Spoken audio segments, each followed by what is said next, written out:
লাইলাতুল কদর, এই কদরের রাতটা হচ্ছে এমন রাত যেটা খায়রুম মিন আলফি শাহর, 1000 মাসের চেয়েও সেরা। 1000 মাস লাগাতার ইবাদত করলে যে সওয়াব, কদরের রাতে ইবাদত করলে এর সমান সওয়াব হবে নাকি?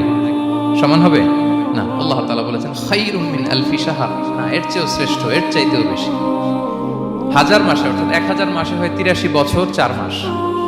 তো কদরের রাতে যদি আমরা ইবাদত করি তাহলে 83 বছর 4 মাস ইবাদত করলে যে সওয়াব, সে সওয়াব আল্লাহ তাআলা আমাদের আমলনামায় নসিব করবেন।